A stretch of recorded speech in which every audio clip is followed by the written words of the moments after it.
my God. Episode 10. Yo! We even got, who keeps ringing that bell? You gotta be voice. Hit him voice, kid. Get to the bell. Yo, man, Get to the bell. Get to the bell. Hey, yo, that's brisk. Brisk, baby. I love that. That's brisk, baby. Remember that old Lipton Brisk commercial? Yeah. I loved that commercial. Anthony, your bell effect just reminded me of that that's true. Lipton, because they rang the Lipton tea bell as it's the Keep ringing that bell.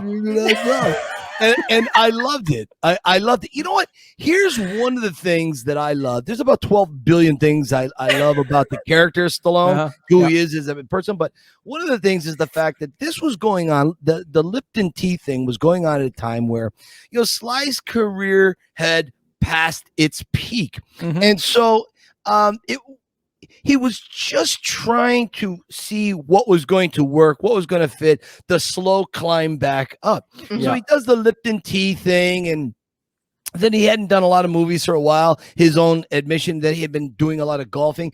And then he gets into Instone, the supplement protein. Which was, he had the chocolate pudding, the protein pudding, which I loved.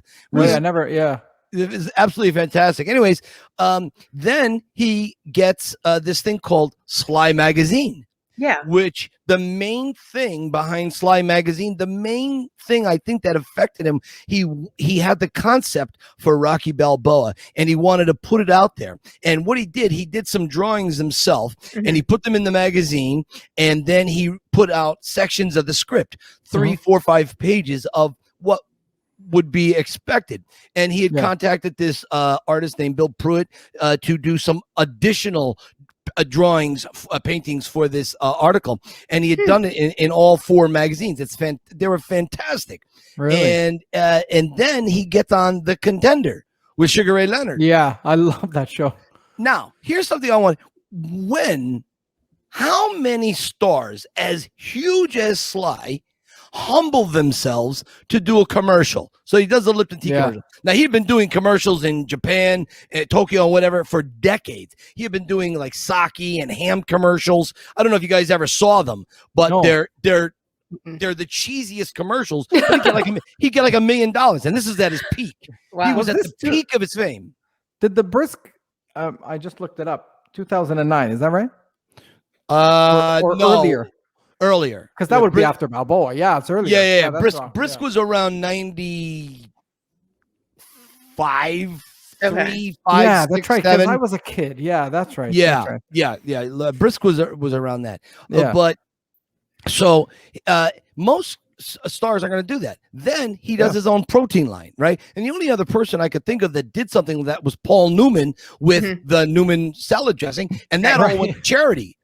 Newman's dressing, I don't know if you know that, but it goes to that 100% of the profits. Okay. Oh no, I didn't. I know it's still out there, but yeah, it's decent. Sue and I tried it a couple months back. It's not my favorite, but it's pretty good.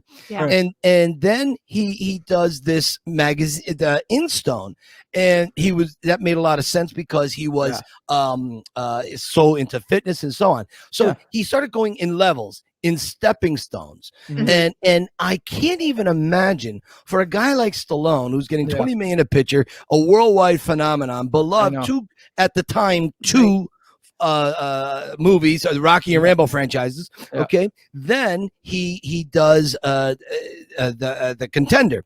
Now next thing, he gets enough energy. There's an energy building behind Rocky Balboa, and it comes to happen. And right away, it's his comeback film, and he does brilliant. And then he goes on to do Rambo 4. I mean, I love that one. Unbelievable. I cannot get over the tenacity to get past your failure. It's not even a failure. Not a failure. It's a lull. Failure. It was like a lull. Yeah. It's natural. Every star is going to go through that. They're going to be, you're only hot once for the first time. So, right. And that was in the mid 80s, Rambo 2, Rocky 4. And then Sly, he maintained that for a while. And then mid 90s after Copland, even maybe before Copland, starts coming down. Right. And then to come back with such veer and strength and just, and he never turned back. He's never shut it off. Yeah, I mean, I love it. Can you argue it's even more popular than it was when it first came out? I don't know. Maybe. Here's how popular Rocky is. Do you know there is a Rocky film tour in Philadelphia that will take people to all the locations? Yes. It's run by a mental patient, but it's a lot of fun from what I hear. Yeah, I want to take this tour. Yeah. You got it. When are you going to do it? You've got to come down and take the tour. Yeah, I heard about this. We keep saying it, but yeah, that would be soon. Soon. No, it's going down. I cannot take this tour. I cannot live without taking this tour. It's going to be fun. It's going to happen. It's just when. But we got to get I've to heard about this. We got to get it together, though. It has to be the three of us. Of course. It can't be separate. Yeah, right. No. It's going to be all together. It's going to be brilliant. Got to do a show there. Got to do a whole thing. Along. Sue will do video, get the whole thing, and that'll be the whole show. We'll have so much fun. Oh man, so much fun. My dream. I'll be in front of the statue, like. Yeah, I know, right? I know. Get ready. It'll be so fun. It really will. Oh man. Yo, Stacy, Mike. What's happening here? What's going on? If you guys wouldn't mind being my co-host too much, you know. Hey, that's our job. That's what we get paid our big bucks for. Yeah. I swear I'll be good. I'll be a good guy. I wouldn't leave hair in the sink. I'm not going to talk over you. You know, I'll be a good guy. Nice. What's going on today? Episode 10. Episode 10. Here we are. Yeah. Here we are. Now, listen. What's going on, and what do we have? Rocky news just happening. Stacy's got some stuff. I have stuff. You have stuff. I wanted to send a shout out to our dear friend Joanne, who is gonna kick butt out there. She's facing some tough stuff, and John Rivoli was good enough to send her one of his paintings, and a group of people got together and made sure that happened. And we just want Joanne to know that if you're part of the Rocky community, we've got your back. We love you, and I adore her. Yeah. She is such a huge supporter of everything I post, and she's so kind and so generous with her words. So, Joanne, as our mutual best friend says, keep punching, my friend. Keep punching. She's gonna do well. We saw her in episode 1. She was in episode 1. She sent. She was one of the ones for the birthday. The birthday messages. Yes, she was. Cool video. She was so cute. That's awesome. She's awesome. Yeah. You have news, Anthony. I got. Hey, look, Rocky news. Rocky news. Rocky news. Rocky news. There is some Rocky news out there in Rocky Land. This is coming to us from our home office, right? I believe in Topeka, Kansas. Yes, Topeka, Kansas. This is where this is coming from. Yeah, it's our home office in Topeka, Kansas. They sent it, and it's an article that they found that they sent the whole in team to us. There. Yeah, our whole team. We're all over the place. This is some breaking Rocky news. Sylvester Stallone's movie memorabilia, I don't know if anyone knows, is headed for auction. So from Rocky's boxing gloves to Rambo's headbands, memorabilia from action movie star Sylvester Stallone are going under the hammer in December. It's an auction in December, and it's expected to raise around 1.5 million. I think they said something about easily. I think they said something about 500 items from his personal collection are being sold. So stuff like costumes, props, scripts, notebooks, other memorabilia from his biggest films, Rocky, Rambo, Cliffhanger, The Expendables, and Demolition Man. And it's a Julian's auction out in Beverly Hills. Some of the highlights are going to be his boxing gloves from Rocky 3. Those are expected to go from anywhere from 10 to 20,000, as well as handwritten notebooks about the first 4 Rocky films, and those are priced in around 40 to 60,000. I can't imagine him letting go of that stuff. I know, but especially what he's written. And this goes on to say that he's doing it as basically cleaning house is pretty much what he's doing. They said something about he's moving and he's just clearing out, I guess. That's what it says. I want him to keep everything and create a museum like Graceland or like Mike's basement. Yes. Graceland of Rocky is Mike's basement. This is the most heartbreaking news. It is. This hurts me as bad as it did in December of 15. Yes. when he sold off the first round of the jackets and the ball and everything. And the thing that kills me with this is I wish Sly would do what George Lucas did. George Lucas, I took my niece Lauren. George Lucas took 2 years, and all the big cities around the world, he took his Star Wars memorabilia, the old lightsabers, the original Vader costume, the Millennium Falcon cockpit. He took them on tour. And you had to pay $50-$60 just to get in to see it per person. No problem. That covered the cost, so it wouldn't have to come out of anybody's pocket. Right.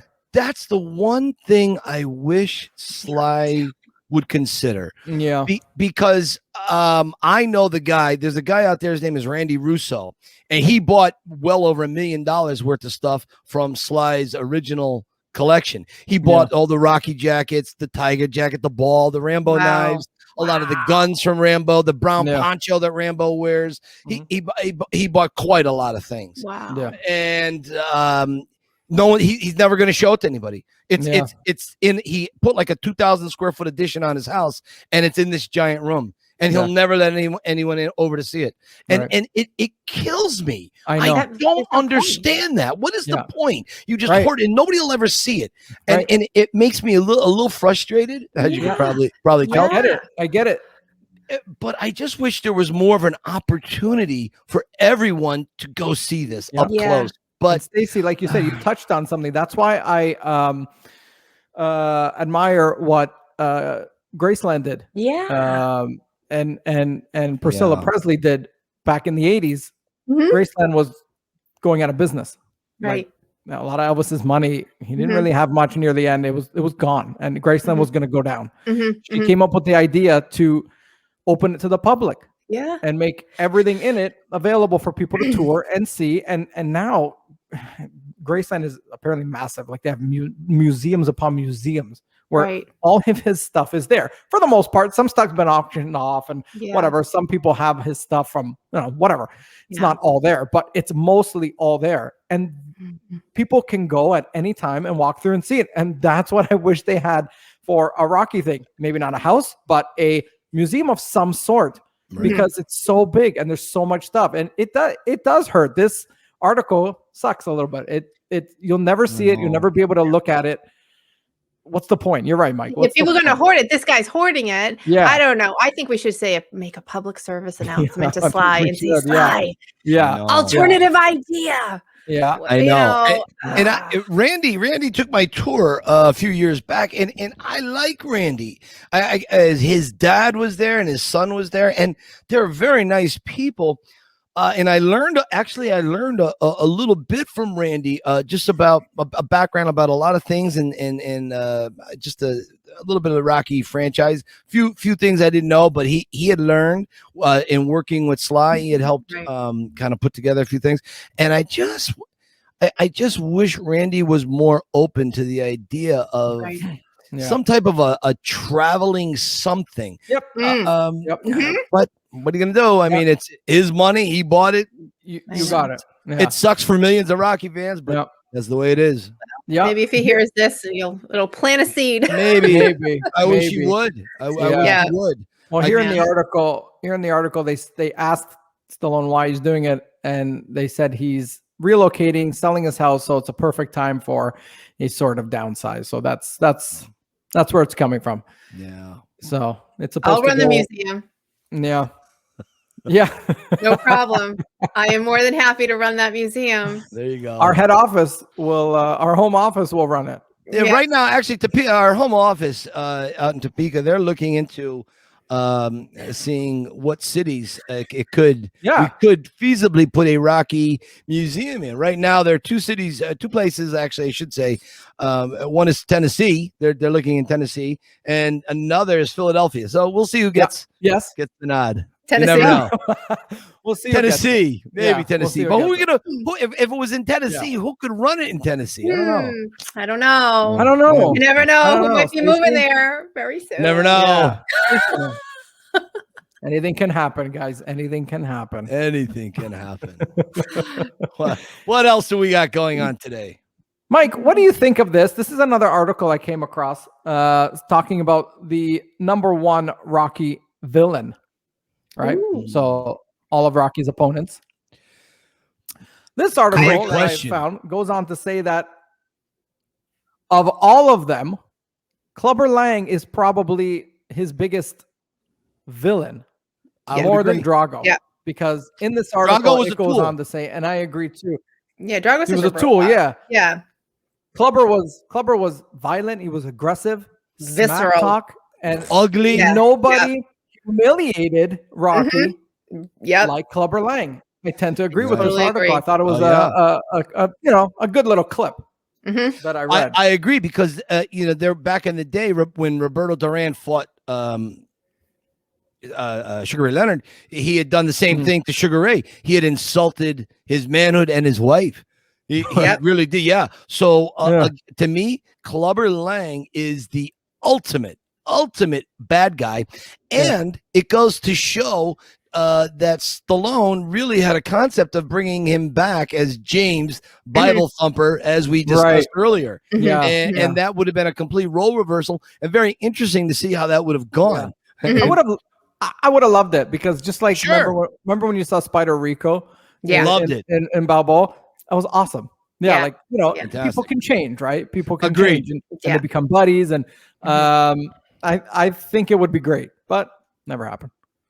I liked the role reversal because in Rocky 1, Rocky's unknown. He's the guy who wants to challenge Apollo, and then now he's the big guy, and now here comes Clubber Lang who wants to challenge him. It's just that journey, the role reversal there. I think is kind of cool. Yeah.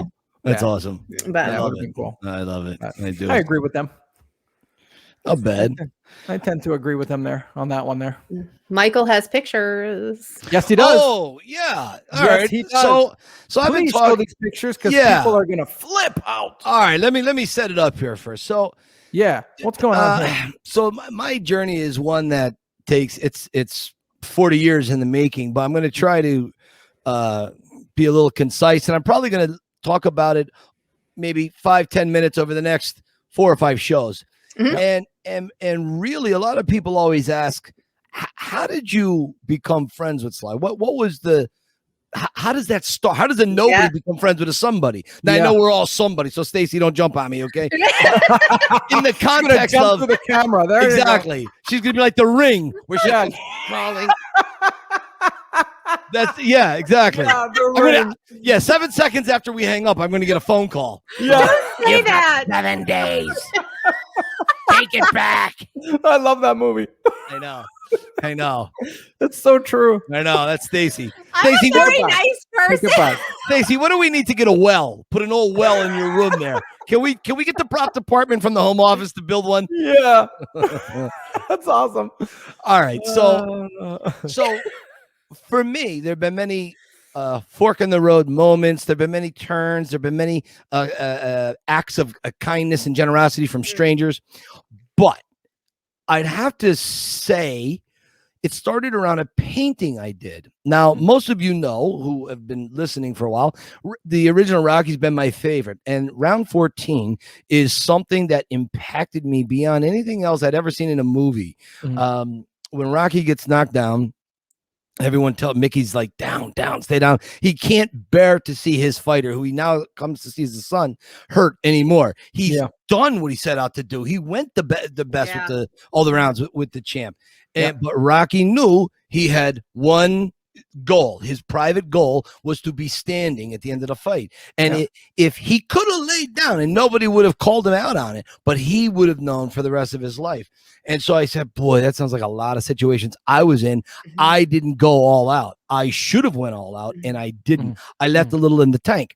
So when Rocky gets up and he waves Apollo in, I said, boy, that is a beautiful moment. So I painted that picture.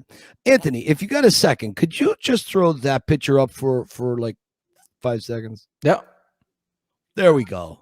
Beautiful picture. Beautiful. Picture. Thank you. Let me just describe this a little bit. So I did this painting 20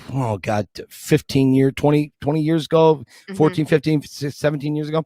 And I did it in black and white because to me it was a black and white moment. There was no real shades of gray in this. You either lay down or you get up.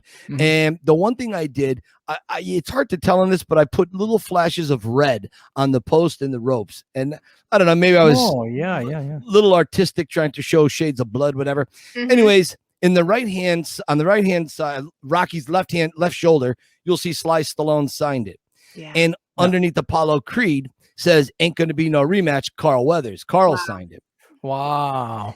I'll get to Carl Weathers on another show and what happened with that, because that's a great story. I don't think I've already told it, but but anyways, so I paint this and I just had it hanging on my wall. Sly hadn't signed it yet. Nothing happened. It's just been in my office.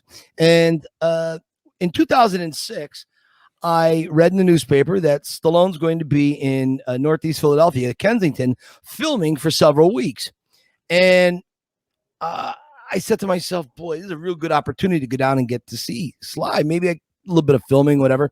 And so I decided to go down. And my wife said, if you go, you've got to take that painting you did, because Sly is an artist. You're an artist. There's going to be 100 people standing around, and he's going to want to get to everyone because he's generous like that. So you're going to need something to draw him in. Yeah, faster. That's perfect. Great talking point. Yeah. And I him and hawed, and I said, no, maybe he's not going to like it. He's going to think it's that good. I said, I don't even know how good it is, really. It's unbelievable. Thank you. It's really good. Thank you. Really good. And so she said, Mike, she goes, passion will know passion. He will see that. He will recognize this. Trust me, take this painting. So I said, okay. After a lot of beating myself up, I said, okay, I will take it. So I got there at around 7:30 in the morning, and it was freezing cold, January, and there was maybe 3 people hanging around this street scene. And it was, if you're wondering what scene it was when Rocky drives little Marie home from the restaurant, and Steps is there, okay, and he meets them and all that stuff around little Marie's house. And Yo, Let There Be Light, that whole, they did that all. Yeah. So right across the street from the house is an empty lot, and they had 2 yellow police sawhorses. And if you were on this street before like 3 o'clock, at 3 o'clock, they blocked off the street. You couldn't get in there. So you could stand behind these sawhorses, and if you were quiet and well behaved, you could just be literally 25 feet from watching them film. So I got down there, and this is also where I met Jim Toscano, the director of The Pretender. I met him. That's another story. I'm gonna save for another time, but we'll touch back on that in another episode. And so we're gonna write it down.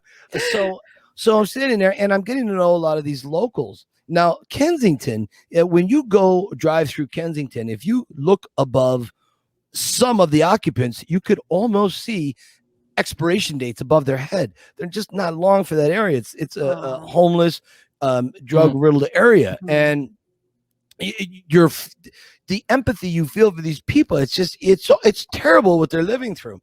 So the people that were all local standing with me, some of them were smoking a little weed, some of them were drinking a box wine, they were getting a little lit up.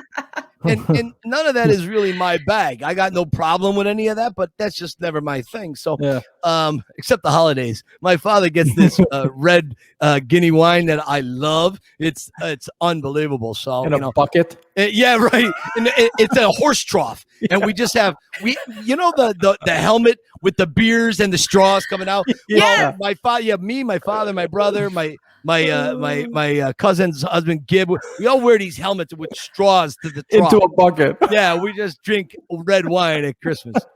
But other than that, so we're all standing around, and these guys are getting whacked out more and left and right. But I've got this painting, and whatever resemblance they think I have to Stallone, it's ingratiating me into the middle of all of them. And so we're all getting along. And here are some of the toughest people I've ever seen in my life. And I was kind of nervous, right? So anyways, we're all hanging around, talking, having a great time. And now it's about 5:30. The 5:30. Sun's going down, right? And this big black Escalade pulls up. And It's Sylvester Stallone. He's in the passenger side. He gets out and he starts walking right past us. So he looks at us, doesn't even acknowledge us, nothing. Complete laser focus. Yeah. He turns from us and he sees the scene across the street where he's in director mode. So focused. And so he goes over. I can only assume he's talking with cast and crew members there, and they're working on it. This was a night scene?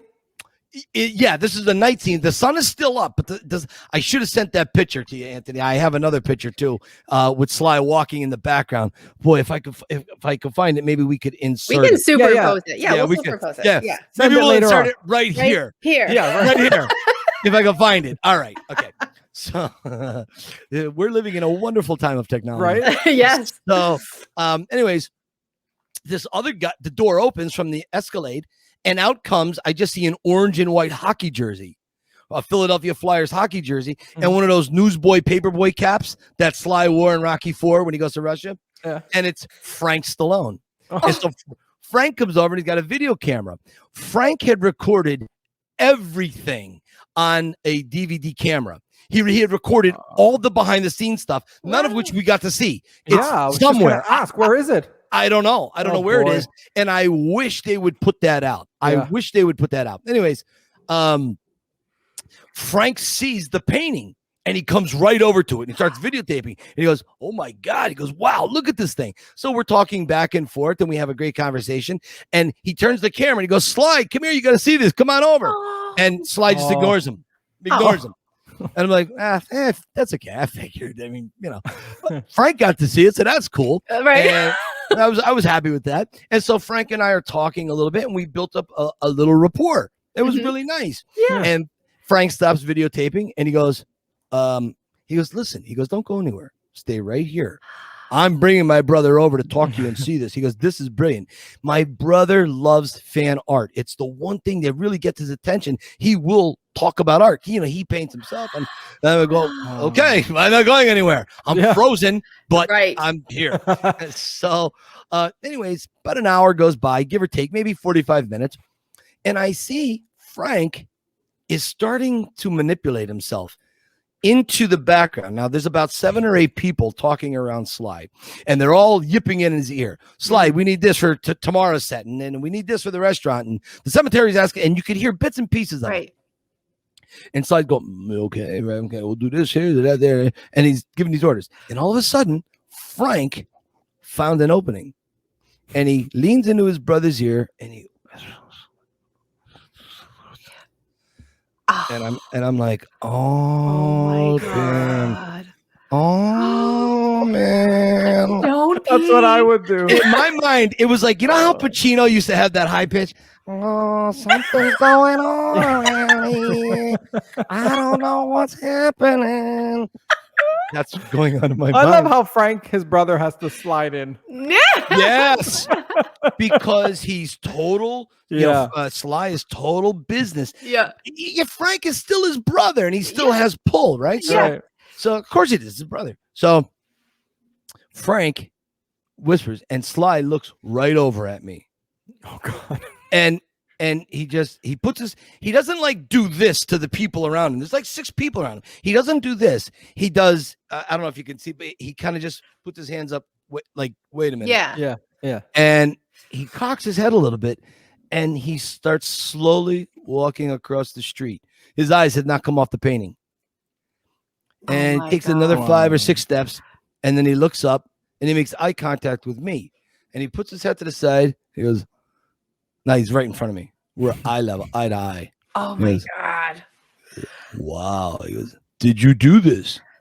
And I said, yeah. No, I did it. I couldn't speak. And so he goes, may I hold it? And I said, yeah.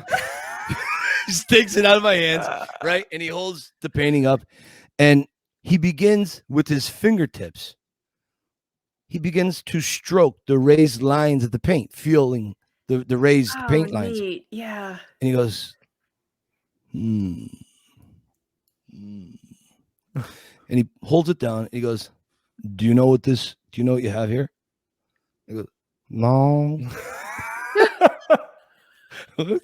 I was like a 5-year-old. You're doing more than I would have done. I would have been like this.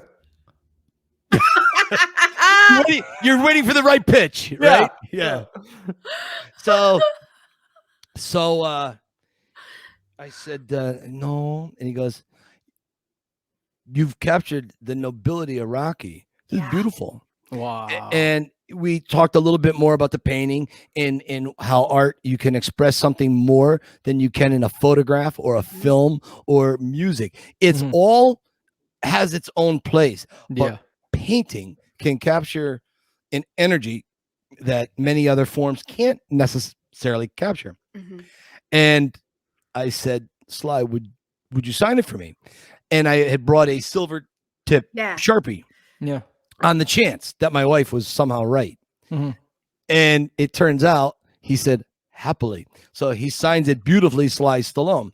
And he goes to hand it to me. There it is, Sly Stallone, right? Oh, Anthony, show that other picture. Here he is. I don't know who took this picture, but somebody clipped a picture of Sly signing the painting and our heads together. I don't know if you get this is how there happened. he is. Yeah. So here it's happening in real time. There he is. Okay. There he is. So this is great. awesome. This was the first picture I ever had really of he and I together in the same shot. Is this the first meet, Mike? No, I met him at Planet Hollywoods and book signings. Story where you really couldn't speak, right? Right, yeah. I was just another fanboy there. Here, this painting would go on to change everything in our stratosphere, and I will get to this over a series of talks. Anyways, he signs it for me and he hands it back to me, and then real quickly he pulls it back in and he goes, I have one favor. I go, yeah, anything. He goes, he had a Rambo snarl on. It's the only way I could describe it. He goes, I don't ever want to see this on eBay just because I signed it. Wow. And there's a long pause. And you got 80 people around us, 100 people around us. They were all quiet up to that moment. And Sly and I have been talking maybe 10 minutes now, 7-8 minutes, maybe roughly. And nobody was saying anything. Right before that, as Sly was walking over, they were kind of out of their mind. They were a little lit up. They were like, hey, yo, Rocco, come over here, kiss my sister. Yo, Paulie, take it to the zoo. Hey, Rock. All the regular stuff, right? Yeah, that they're just being, it was hysterical. Yeah. But anyways, it was like you could hear a pin drop, and that's something in Kensington. So he hands back. He says, I don't ever want to see this on eBay. It's better than that. Don't sell this. Wow. And he had this huge smile on his face. Wow. And he shook my hand. He gave me a silver bullet, and off he was gone. Wow. Last stranger into the night. And because he had to go to another set and go work on whatever it was he was working on. And awesome. It was unreal. And Frank Stallone was standing right there videotaping all of it. All of it. It's all on videotape. So you don't know where it is, though. We got to message him. I have tried. I've tried. Really? I've tried. I don't know. He's never answered it. I don't know. I'd like to. I'd like to reach out again to him. Yeah, that's not my now favorite story. That's the first part of maybe 6 or 7 part story about how Sly and I got to be where we are now. It's okay. And we're gonna call it the Rocky Files docu-series. Yeah. Right. Yeah. And so needless to say, after that night, I walked back to my car and I was crying. I literally was emotionally crying. I couldn't believe what was happening. Sure. Yeah. So I called Sue. I told her. I told my father. He's bawling. Sue was crying. Because it was a culmination. We thought, okay, this is it. We could all die now and we'd all be very happy because his goal, that was it. And it was more than like one of your like, oh, I love you stories. Like, totally different. Beautiful painting that you put everything into. He loved it. It was a moment that resonated. Very meaningful. And about halfway through this story, I will tell you when he remembered it, when he recalled it. And I'll just leave it at that for now. Beautiful story. It's my now new favorite Mike story. I love that. I love that one. The first thing I noticed about the painting was the expression on his face. So when you're saying, painting can capture it, look at the anguish on his painting's unbelievable. Like this, you know what I'm saying? Like an artist. So when he said that, I'm like, absolutely. You can feel the pain and the how This exhausted he is. Yeah. It's unbelievable, this painting. Perfect. Mike. Well done.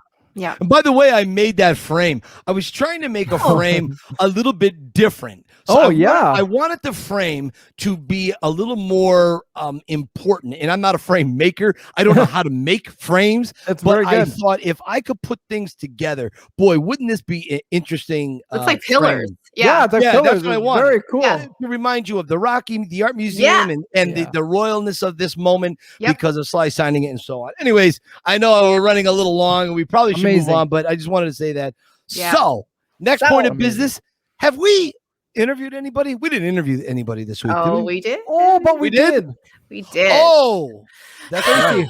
Who did you find and where did you find them from? This gentleman, he lives in he said New Delhi, right? New Delhi, India. And his name is Raminder Yadav, and he is a fantastic Rocky fan in his heart and his sincerity and how genuine he is. And he sent us his story. And it was such an easy pick.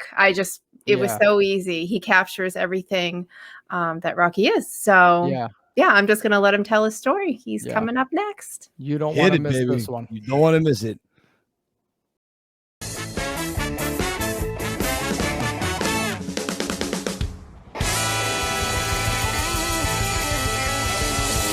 I am Lorenzo Leninger. I'm the street correspondent for the Rocky Files! Yeah. We're at the grocery store and we came across this awesome guy who is a Rocky fan, right, sir? Absolutely. Yeah, and what were you saying? Why do you have to be a Rocky fan? Un-American not to be.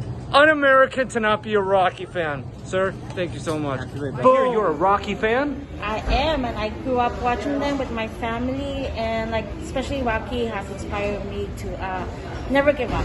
Even though if you're always the underdog, you can always fight till you win.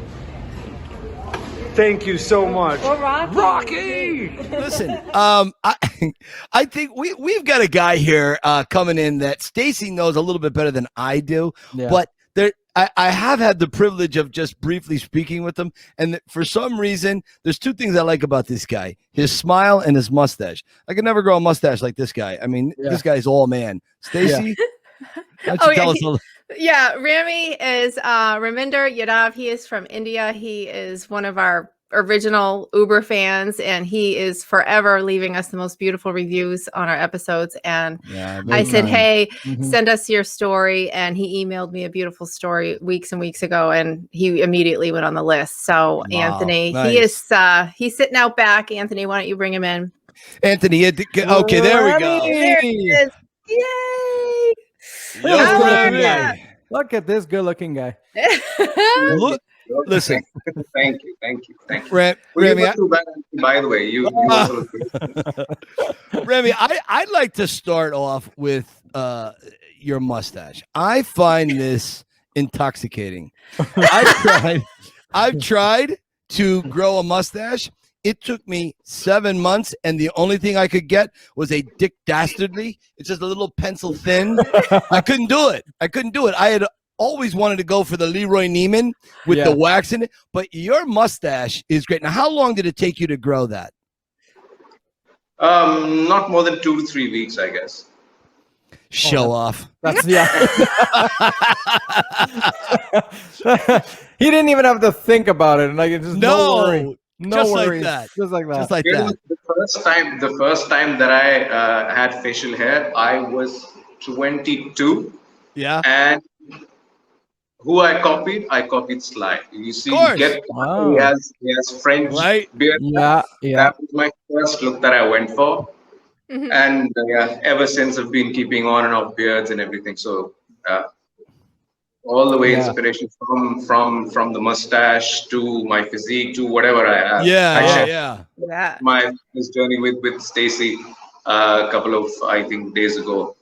Right from the beginning, eh? How did your love for all things Rocky and Sly begin out there, Rami? Well, I was introduced to Rocky by my father, and it turns out I checked with my father, and it turns out that he was also, by the way, a Rocky and a Schwarzenegger fan as well, by the way. So Nice. So he was into it, and he was very much into sports and fitness and everything. And during our growing up years, he really focused on us watching English movies for the very fact that we should pick up this language. This is not our first language. This is a second language for us.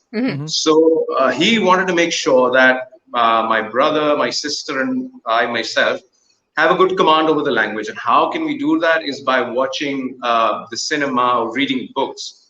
Right. We had library membership, so on and so forth. But movies was something that I guess both my parents, my mother as well as my father, both are very much interested in.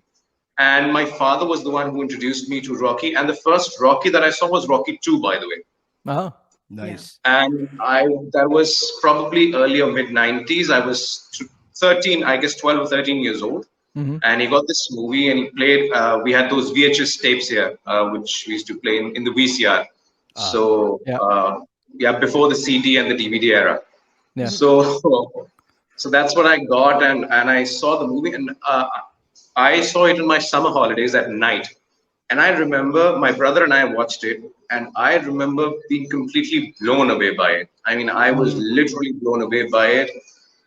Just by looking at Sly's physique for the first, and then the training montage and everything. I was 12 or 13 years old. It didn't strike me the way it struck later on when I watched it when I was, a bit more adult and I could understand the world a bit better.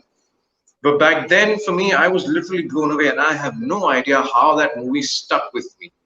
Yeah. And I think 2 years down the line, I was 15 years old. That's when it really kicked in. And how it kicked in was, I was a very shy guy. I was not a very great student. But on the contrary, I would remain very shy, and I won't talk too much during the classroom. I won't have many friends. I would lie alone in a corner, just have my lunch, and then pass the day through. Somehow I was always inclined towards sports, and of course Rocky was a big thing for me. I had rewatched it. I didn't return. So the VHS that we got, it was on rent, and it was on rent for a day, and we had to get it for a day and then return it the other day. I did not. I hid it because I was very young. I knew my father, when he's going to work, he would take the cassette with him. So I hid the cassette. And my father didn't bother to look around too much, so he went off. And I played it for, I think, 2 or 3 times again. I won't understand anything because I was just 12 or 13. I won't understand anything. There were bits that I would understand that he's determined about something. There were bits that I would understand that, okay, he's facing a low. Okay, now he's preparing for it. And I would love the training montages. Yeah. And 2 years down the line, I have no idea how I got this courage. There was a gymnastics team tryout in my school where they were trying out kids to be in the school's gymnastic team. I have never ever in my life till that point of time, in the 15 years, I had never appeared for anything.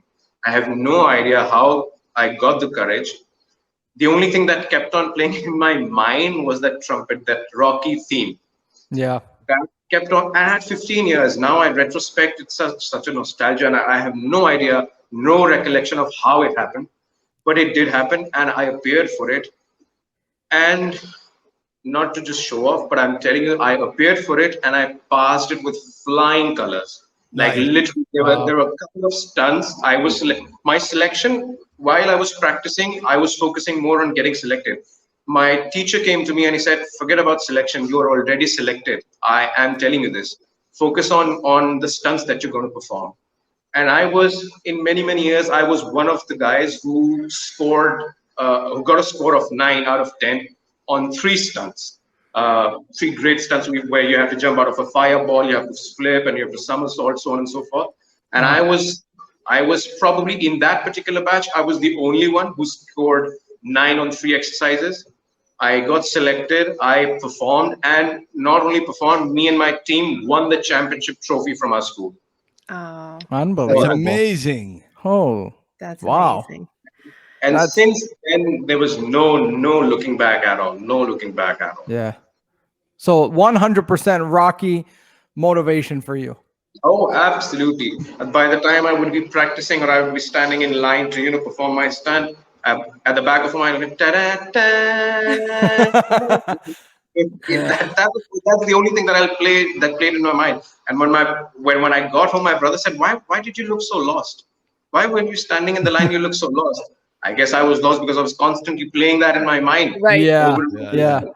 I love I that. find that so amazing that you fell in love with this movie and didn't understand it at first, but that makes you understand the power of Rocky, right? I mean, you didn't understand the words, you didn't understand the lines, but you're just watching the pictures, but along the way you understand what's happening because he's absorbing it. Yeah. He's absorbing it. And Yeah. it's true. I mean, if you think, you know, we never think about that because we understood the language right off the bat. But I think if you were to think back or watch it now, just put it on mute, let's just say, you would understand what's going on just because it's so expressive, the way, you know, Sly plays the role, just what's happening in the movie, the montages.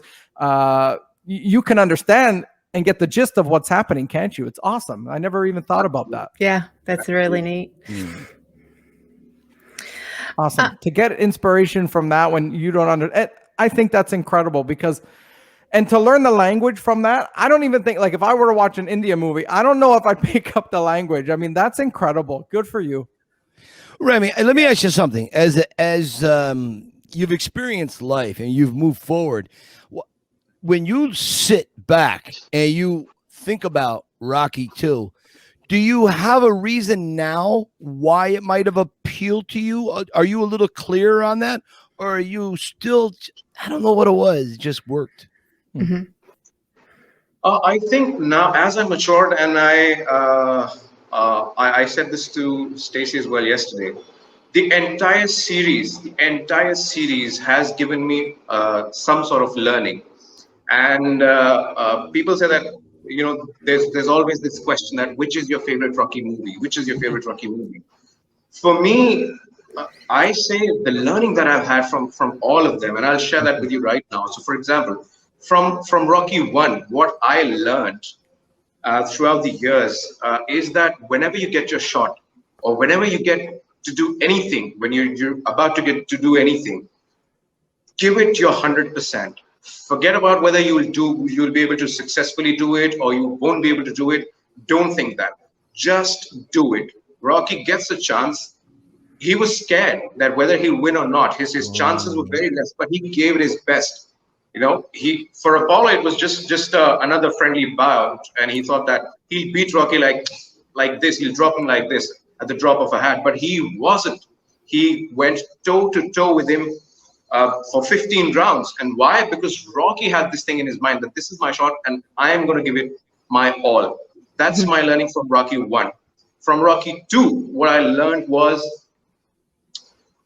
if you put your mind to any particular thing, if you really want to achieve something, you really, if you get a second chance, or even if you get any chance, just go for it. Just literally go for it. Do not just think that, all right, I have done this again. If I want this and I want this to happen, to succeed or to do whatever. So I've heard a lot of criticism from I keep on reading it online, and there's a lot of debate on Rocky 3 that, oh, it was not as good as 1 or 2 and so on and so forth. But you need to understand what that character was going through. And the learning for me from Rocky 3 was never ever slack. Don't cut yourself any slack in the things that you really love. Yeah. Like Rocky cut himself slack when he was the world champion. When he's wanted to when Mickey said that you won't be able to fight Clubber Lang because he's going to chew you out. Rocky was like, no, I am this. And when he started to practice, he would be more like posing and giving pictures. Yeah. He let himself slide down, and that's what exactly he did. He lost the bout. And another thing that Rocky 3 tells me is that be open to change. Be ready to change. Yeah. Be ready to learn new things. Because Rocky was not a speed monster. He was turned into a speed monster. Mickey said you're going to be greasy Italian stallion. How? Yeah. Because you changed your training. Yeah. You need to be ready to change. Rocky 4, people say it's very commercial. It had to be commercial because, of course, it had a lot of 80s thing. It had to be commercial. Of course, they are there to make money. They cannot keep on making a documentary and then say that, oh, well, this is our offering to the world. They have to. But you need to understand your learning from that. And for me, the biggest learning from that was Of course, there are times that you really need to make a statement. It can be for standing up for yourself. It can be standing up for somebody else, someone you love, or somebody or the other. But you need to take a stand. Rocky did that. Drago beat Apollo. He killed him. Mm-hmm. He could have just gone. And just think about it. He could have just let go. It happened. But he took it upon himself that I need to make a statement. I need to make a statement to let this guy know that you cannot get away with whatever you feel like doing around and just, turning our lives upside down and just walking away with it. You need to make that statement and be ready for the change. The entire training regime changes. His entire training regime changes. He's not with Mickey. He's with a different set of trainers. He's not with Apollo. And he had to adapt. He did that. Yeah, he did that, and that is why he was able to succeed. Rami, give me Rocky 5. What do you get? What do you got on Rocky 5? Rocky 5. Is there a lesson there? Is there a lesson to Rocky 5? Rocky 5 is not the most amazing one. This, that. If you are really a Rocky fan, understand this. Rocky 5 tells you that whatever you're thinking to be for someone else, before doing that, ask yourself and judge that whether that person wants you to be what you are thinking you want to be for him or not. Because Rocky wanted to be like Mickey. Rocky wanted to be like Mickey for Tommy. Yeah. But did Tommy really want Mickey? Tommy didn't. So all the energy that Rocky puts in, he sacrifices his son. He didn't take interest in his son. He sacrificed his family life, no friends, no families. I'm always focusing on Tommy because I want to be Mickey, because that's how probably Rocky was trained by Mickey. Yeah. Mm-hmm. But you need to understand, and that's how real life is, irrespective of any place we are. Mm-hmm. If we are going to be there for anybody, we need to understand that what we're trying to do for that person, does that person really wants that? Right. Yeah, that's right. Rami, give me Rocky Balboa. What do you got on Rocky Balboa? One of my favorites. Rocky Balboa. Rocky Balboa came at a point of time in my life when there's a plethora of learning from Rocky Balboa. Yeah. Oh yeah. Rocky Balboa came at a time in my life when we were down and out as a family. My father had his business that had, unfortunately, due to recession and a lot of financial setbacks, we were facing a lot of issues. We had to almost sell everything that we had. I mean, I'll tell you one scene that I can really relate from Rocky 2 is, if you remember, Rocky owns this car. After the fight, he buys this car, and then a couple of months down the line, he was not able to maintain it, so he goes off to the dock to sell it to Polly. Yeah. I had bought my first car in 2004. My father helped me out, and that was my first car. And buying a car in India is a big deal, at least back then. Now it's quite easy to get a car, but back then it was not that easy, and it was something that was really big for us as an Indian family. It was big for us that we were able to afford a car right now, and it was something that the entire family celebrated. But during that particular time, I had to do the same thing. I drove my car to a particular person. I handed over the keys to them in exchange for some money. That, all right, this is how we settle your debt. And I came back and I locked myself in my washroom and I cried for a while. And that particular movie is exactly when it came out. Everything that I learned, it taught me that it's all right to be down at times. It's okay. You cannot say that this is the end of my life. Everything is going downhill. That's the end of my life. You cannot say that. Yeah. Number one. Number two, you don't need to have all the money in the world. You don't need to have that. If you have enough money to support yourself, your family, and do the things that you're supposed to do and save some for the rainy day, it's okay. It's all right. There are other things in life that you can look forward to. And the best thing that it taught me was when Paulie says to Rocky, Rocco, you live in life backwards. You cannot live your life backwards. I cannot let myself. I was 24 when this happened to me. And I had a whole career ahead of me. I had so many things thought through. I wanted to do this, I wanted to do that, and all of a sudden I have no money, I have no house, I have nothing to with myself. So I cannot go into that nostalgic mode that, all right, I had this in my life. I cannot. You need to look forward. That's the only way you'll be able to move on. Right. Yes. Right.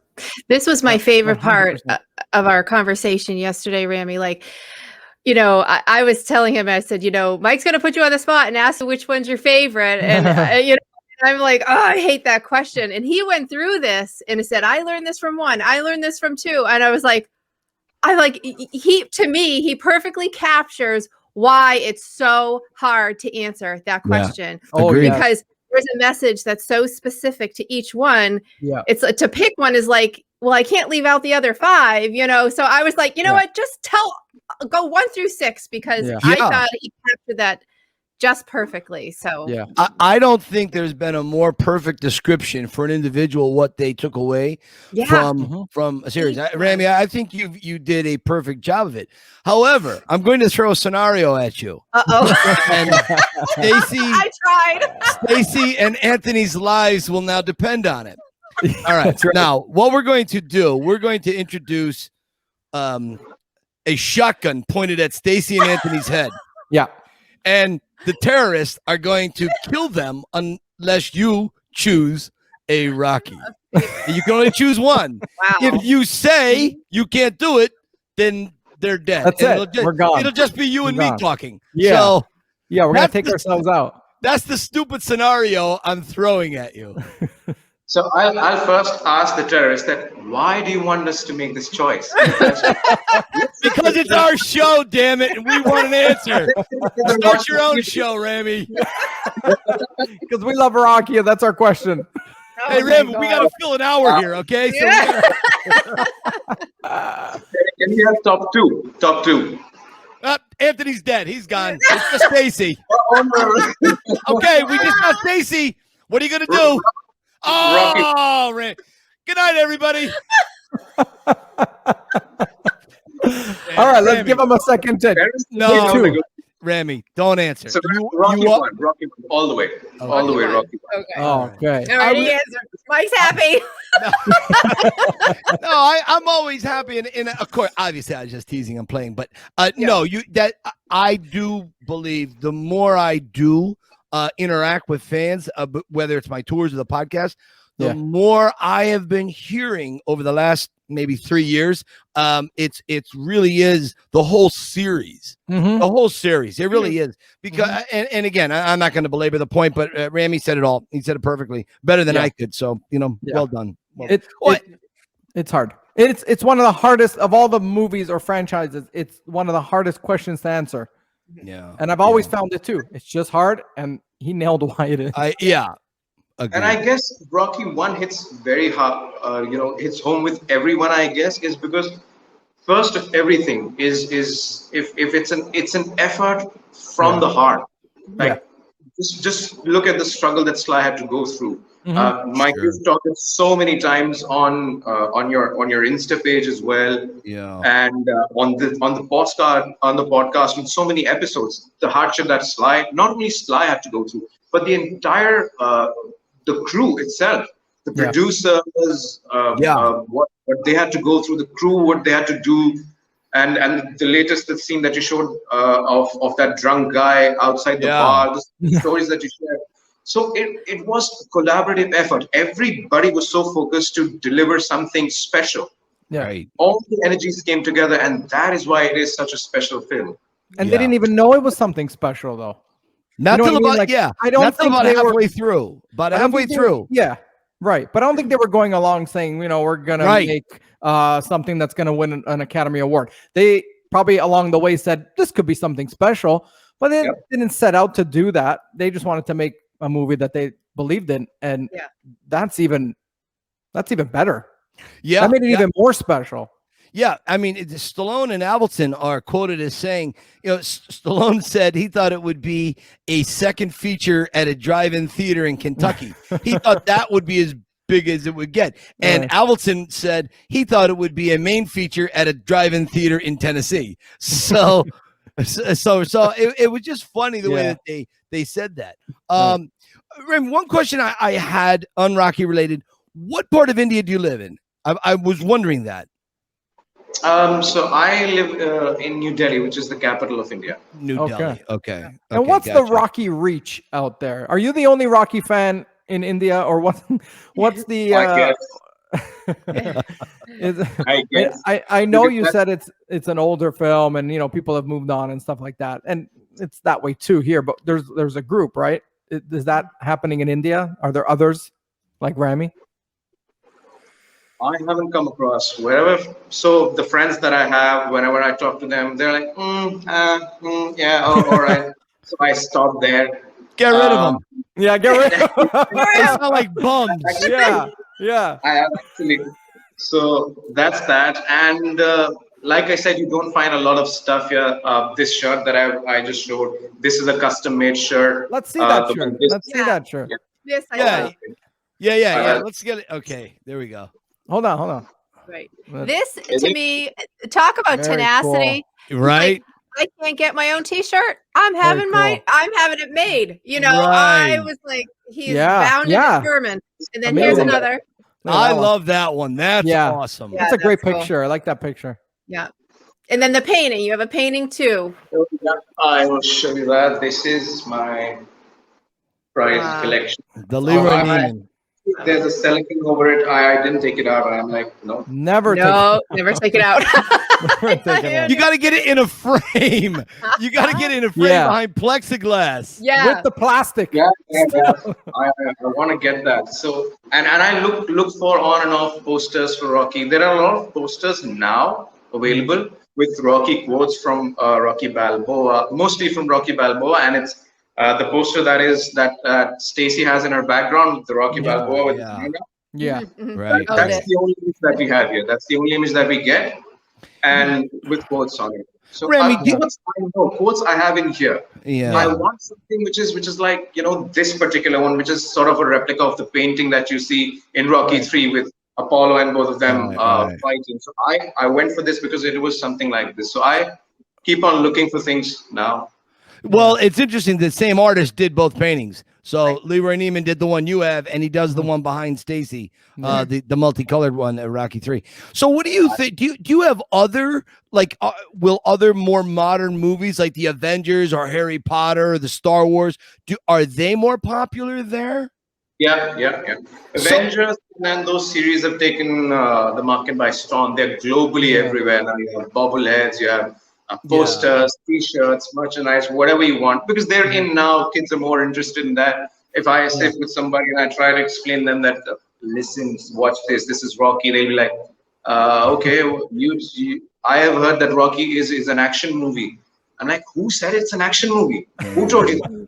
Yeah. And then give me their names. I'm gonna break their legs. It's the same here for the kids. It's the same here. It's no different. I mean, they're like, it is supposed to be an action. I said it's not an action movie. You need to understand. It's the first one is actually sort of a love story of a couple going through various stages of life together. Yeah. The first two, right. And third, and the premise, of course, is sports. I understand because they had to do it. It's understandable, but they didn't leave the essence of the characters. You have to see that. Yeah. But I guess I'm the only one with this sort of lens, and here at least I haven't met anybody who shares the same interest. They like Sylvester. They like all. Sylvester is a big hit over here. I think Expendables alone did somewhere around 1 billion or something. Oh, wow. Alone in India. So he is a big star. But I guess back then we didn't have too many English movies releasing here, unless they were really big or often or shot on that sort of a canvas. We didn't have this movie. My first Sly movie was in 2010, The Expendables in theater. And okay. Let me tell you, I was dating my wife back then, and she's not very much into. She understands that I like Sylvester Stallone, and if I can ever cheat with anybody, I would. Sly's the guy. And she understands, right? She understands. She was watching the movie with me. She was watching all this, and I am like an excited sort of a little girl, and I'm holding her hand. Yeah. Like, telling her, oh, see this is who he is. Oh, see this. Oh, look at his hand and look at his muscles. Oh, look at the vein that is going through his hand. She's like, what are you doing? Like, are you here to watch a movie or you want to admire it? Something, I get that. Something happened to me when Balboa came out and then Creed 1 and 2. Like when you see for the first time the trailer, something like, giddy happens. You can't explain giddy, it. that's the perfect word. Something giddy happens, man. And you try to get tickets from like, 6 months. You hope no one's in the theater with you. You just want to watch that all by yourself. It's a little weird, but I love it. I love that feeling, right? Right. It's excitement. We had that one during when COVID first was happening, about 4 or 5 months into COVID, a movie theater chain, they started showing all the classics. You had to go in with masks and all this stuff, but there were no shots yet. There were no shots, and so when they announced it, I had never seen Rocky 2 in a theater. I had seen all the other ones, but Rocky 2 was the only one I hadn't seen in a theater. Yeah. So I said to Sue, I said, what do you want to go? And she goes, I got to work because it was a last minute deal. So I said, okay, well, I think I'm going to drive out. I got to see this. And she said, okay. So then she calls me like 15 minutes before I was going to leave. And she was on her way home. She got out early to go. She wanted to surprise me. And when we got to the theater, everyone was afraid of COVID, and rightly so. No one was in the theater. It was just me and we're sitting in a massive theater, massive screen. We could take our masks off and just sit there. It was just the two of us. It was phenomenal. That was played just for you. Private screening. It's a private screening for Mike. Yeah, it was. Who knew? I mean, and it was this theater that was hidden behind a Walmart, and it looked like it was derelict and closed. To be honest with you, it looked like the weeds were growing out around it. And I'm like, this can't be it. Looks like a good location for a murder or something. And you walked inside. Rocky, you could smell the cleaner, like the bleach and ammonia and all that. Yeah. It was like heavy. What? There was no popcorn smell or anything. But they hadn't made popcorn in months. Right? Yeah. Exactly. But it was a lot of fun. So I totally get that experience. Yeah, I had that experience with I've only seen Balboa and the two Creeds in theaters. Balboa was the one that I saw with my brother. Nobody in the theater, just me and him. I think it was like the first week that it was out, and we got tickets literally at 11:15 in the morning. We go to this theater. There's nobody there. It was amazing. Yeah. Amazing. I can imagine. Yeah. I unfortunately was not able to watch any of the Rocky movies in theater because they would never release here. So how I started watching my own I love sort this. of funny story. So like I said, Rocky 2, my father introduced. I had the VHS and I watched it a couple of times. So when life moves on, I'm getting older and I'm getting getting some independence where my parents are letting me out on my own. I still have my bicycle. So I think I would have been 16 or 17 years old. And it was my summer holidays. And summers here in India are extremely, extremely hot. Extremely hot. They're so hot that if there's a motorcycle on the road, on the side stand that it has, it can tumble down because it can melt the road and it can fall off. You walk, and there are times when the concrete would be on the back of your shoe. So it's that. And CDs were a new introduction to our Indian market, where you had CDs. So I had this video library guy from whom I would take the VHS cassettes of the WWF wrestling or boxing matches of like Mike Tyson and Muhammad Ali and the Rambo series, so on and so forth. So I told him he was getting in CDs, and he said that CDs are a new thing and you can have a lot of movies in one CD. You don't need to have one movie in one CD, not like VHS. I said, all right, whenever you have this, because he was the only one who would, in the place where I stayed, he would get international movies. So I said, whenever you get this movie, Rocky, any of it, just let me know. I'll be there. I'll collect them. So and back then we didn't have cell phones. It was a landline. So I get a call from him. He says that I have a CD which has, I think, till Rocky 5. It has all the 5 movies in one. and I was never able to find all the movies from in VHS. So I said, hold on to it. I am coming. Don't give it to anybody. In the scorching heat, around 2 p.m., I take off my bicycle. My mother asks, where are you going? I said, there's something very important. My friend needs help with some lesson. I'm just going to help him out and I'll come back. I ride off my bicycle. It is somewhere around 8 kilometers from my home. Wow. So 8 kilometers going and 8 kilometers coming back. It's 16 kilometers that I have to ride my bicycle. I went there. I got those CDs, got that one particular CD and came back. And here's the funny part. I didn't own a CD player back then. You got the movie first, then worry about the rest. Yeah, I said it is right here. I have no idea whether I'll get it again or not. This is my chances. Let me get it. Yeah. And I'll arrange for things. I'll arrange for things later on. And that's when I got the CD and I convinced my father that, CD is the latest thing, the tape recorder and everything that is going out. Let's get this. What a great plan. I love it. I was laughing. I'm like, doesn't matter. I have it in hand. That is right. Yeah. Very true. That's amazing. My father was kind enough that he got me that. And now when, so Anthony, you went to watch Rocky Balboa in theater. That's 2006, right? Mm-hmm. Right. 2006. By that time, DVDs were in, and Blu-ray DVD was like a 4K of today. Yeah. Now I have this another guy who calls me up that I have this DVD on Blu-ray which has all the Rocky parts, including Balboa. I said, hold it on for me. I bought it, but I didn't have a DVD player. I just bought the DVD. I didn't have a DVD player to play it on. Yeah. I put it in my CD player. It didn't work. It won't play anyway. Yeah. So you need a Blu-ray, That CD players are out now. DVD players are in. We need to be up with the market. And my father was kind enough. So there's a festival here of Diwali. So my father gave me the permission that all right, you go ahead, get a DVD player, and I got a Sony DVD player. And I still have that DVD player. I still have that. Nice. That is some determination. That is amazing. I have a question to ask you. So, we have this correspondent. He's Lorenzo. Yeah. And he's our on the street guy, and he does brilliant things.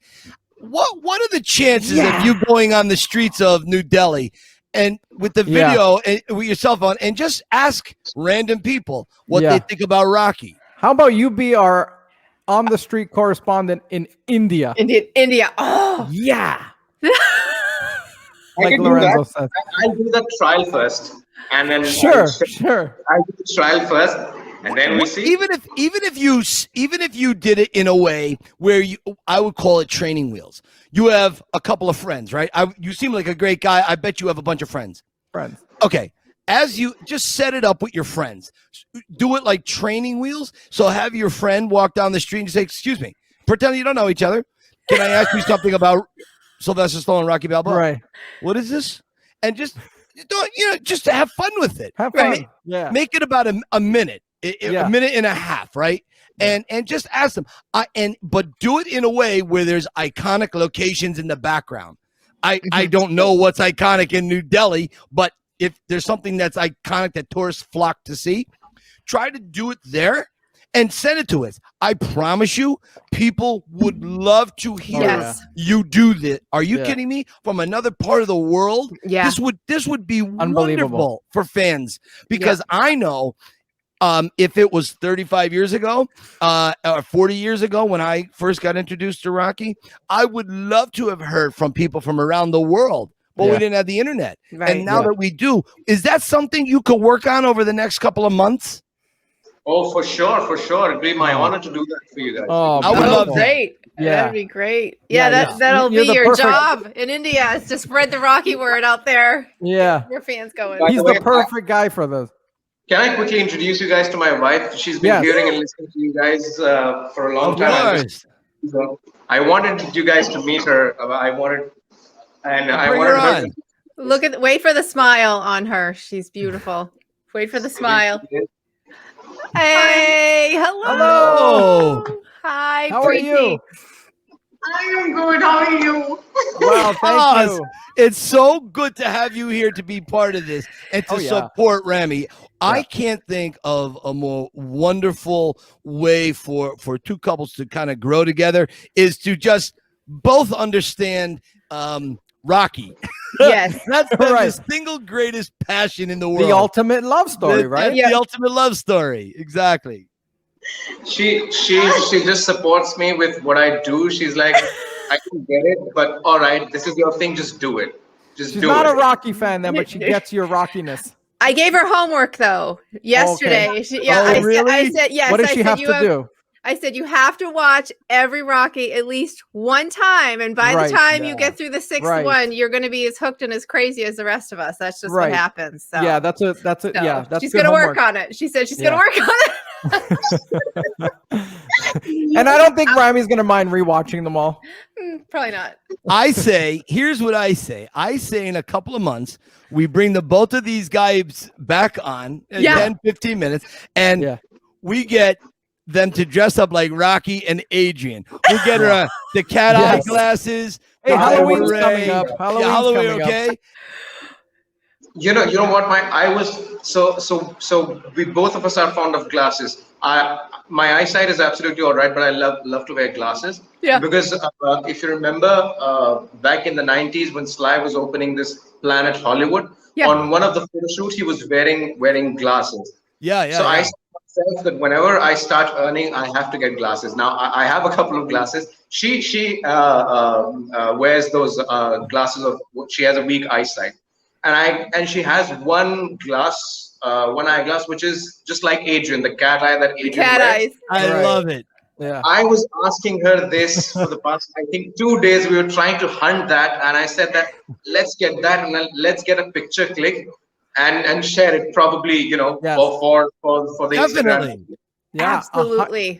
It has to be. You have to do it. We'll post it. Yeah, we'll post it like crazy. I'll post it and we'll have you back on. Oh gosh, that would be so fun. This would be the school of Rocky where we have conversions. We bring people into the fold. That's right. Not only do we have people that love it, we bring new people in. That's right, Mike. Yeah, absolutely. Probably this is my mission as well, to convert her into a Rocky fan. So let's see where do I. We're gonna do it. We're gonna do it.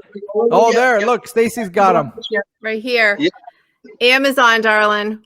This is what I'm talking about. Right? The cat eyes. I'm right. You got it. This is brilliant. There's our Adrian. She's our Adrian over here. Yeah, she has one. I guess we have a task for tonight. We'll hunt that goblin down. And yes, you do. Yeah. Right. In the red beret. Stacy, Mike, they kind of, Rami and his wife kind of look like they're in an elevator. Doesn't it look like they're in an elevator? And you know what? That's such a great segue to the final question of this interview. Yeah. Rami, if you were in an elevator with Sylvester Stallone and you had 30 seconds to say something or ask something, what would you say in those 30 seconds? Go. So what I would say is thank you so much for making a character which is emotional and not just any random tough guy.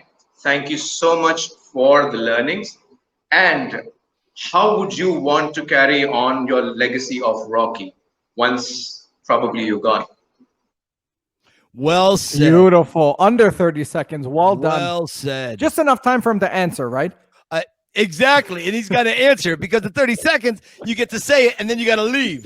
Right? Yeah, right. And he's waving. See ya. And I'll press the stop button and I'll say, let's hear it from you. And then Everyone wants to push the stop button.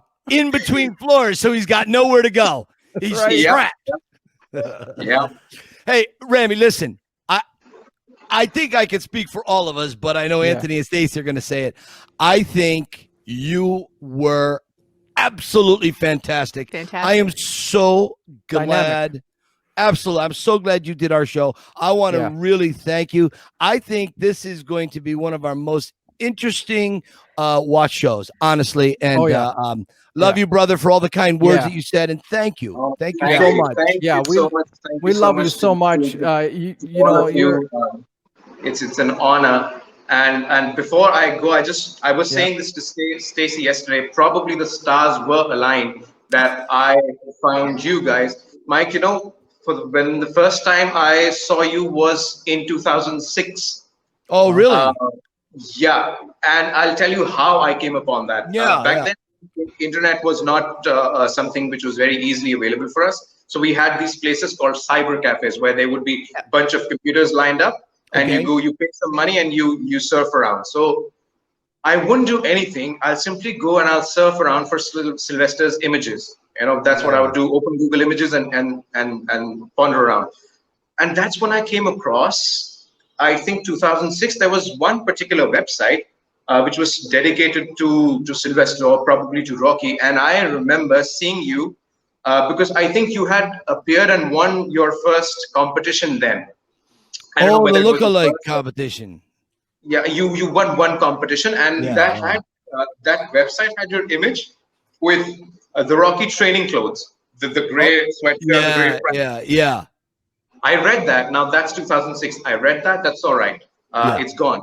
Right. 2018. I'm again surfing for images on Getty. I use Getty for our official for my work purposes, and I'm still again surfing for Sylvester images. And I come across 2018 unveiling of the statue of Sylvester, where he's wearing that olive green jacket, and you're with him, and you have a lot of pictures. And I think myself that I feel I've seen this guy somewhere. It's 12 years, 2006, and it's 12 years now.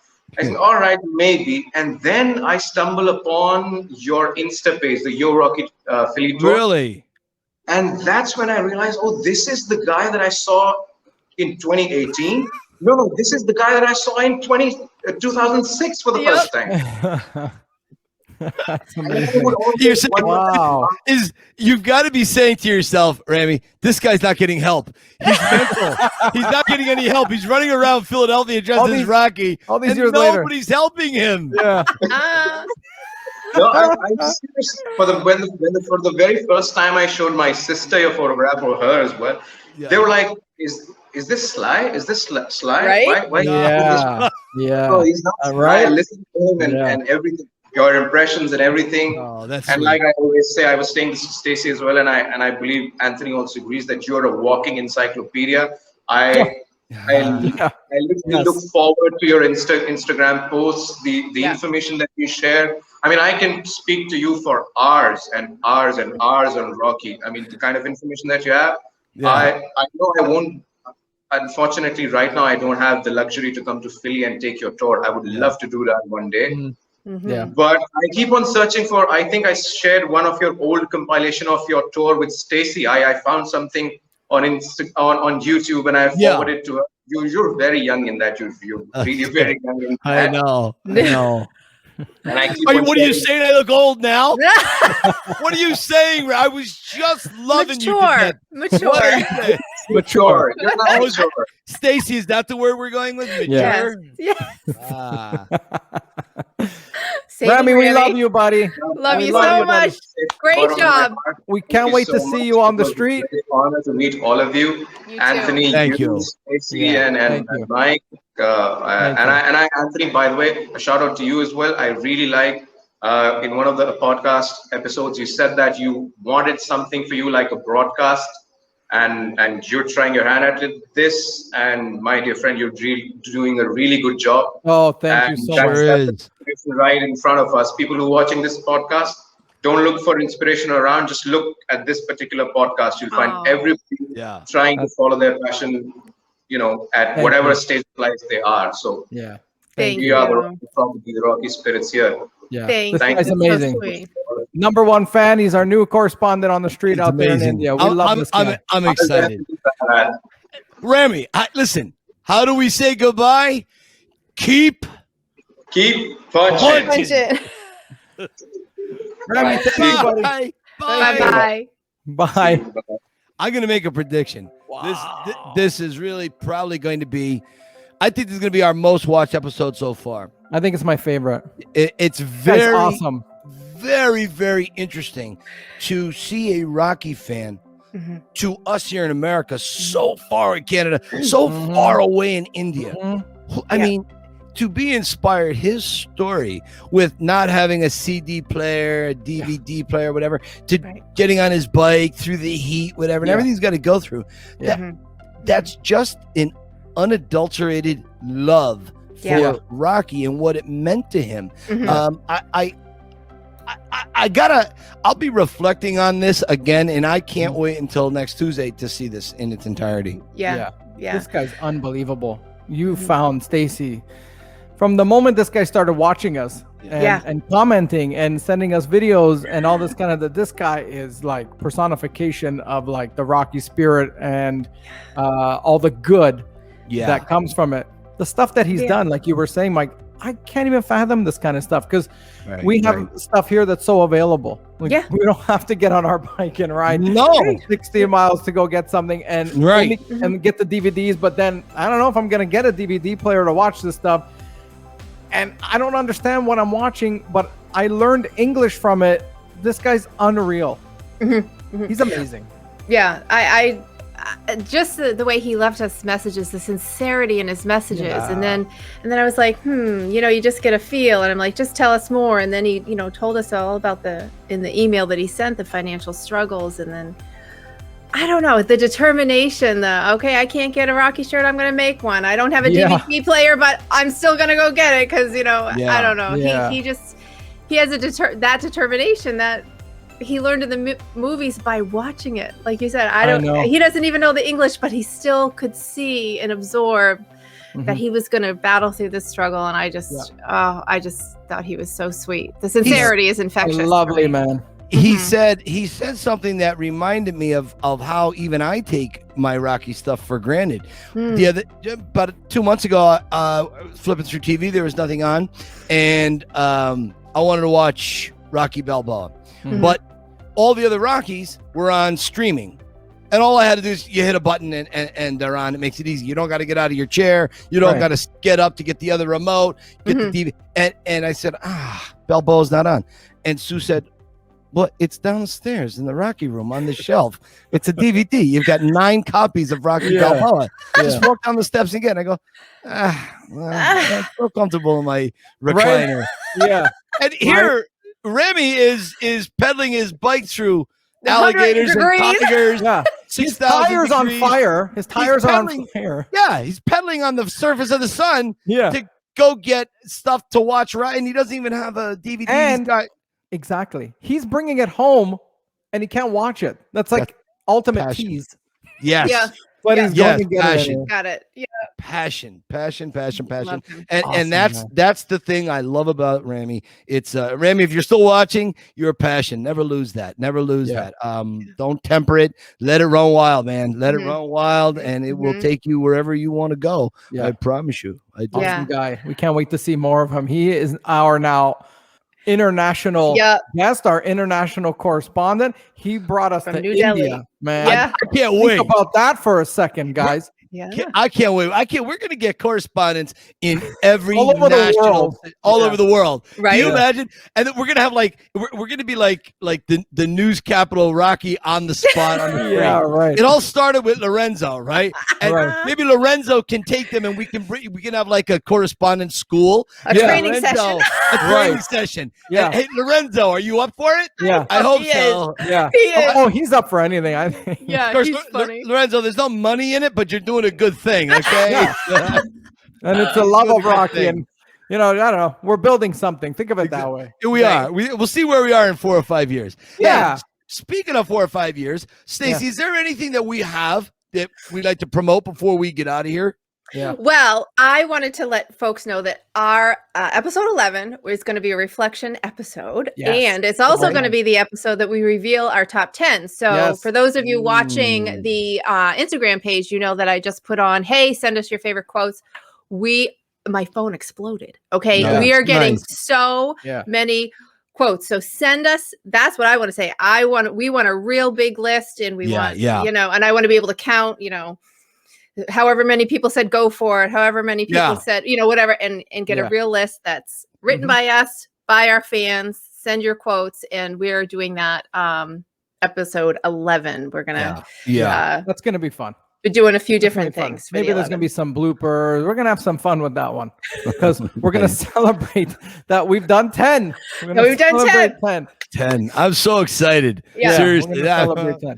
Some people are like, 10, what's the big deal? But kind of is to us. Double digits. 10 is 90 away from 100, which is 900 away from 1,000. So, I mean, it's growing. What does that have to do with anything? I don't know. Doesn't matter. Those are big numbers. So doesn't matter. Yeah. Hey, Joe Rogan, look out. We're coming to overtake your podcast. Okay. We got it. We got some good stuff coming up in the next few months. So great guests coming too. Really cool. with us. Guys, this was fantastic. A lot of fun. Love this one. I think bring this to an end. I'm going to go upstairs and get a glass of clear water, as we say here in Philadelphia. And until next week, guys, I will see you. And like we always say, keep punching. Punching. Punching. Good night, everybody. Bye. Bye.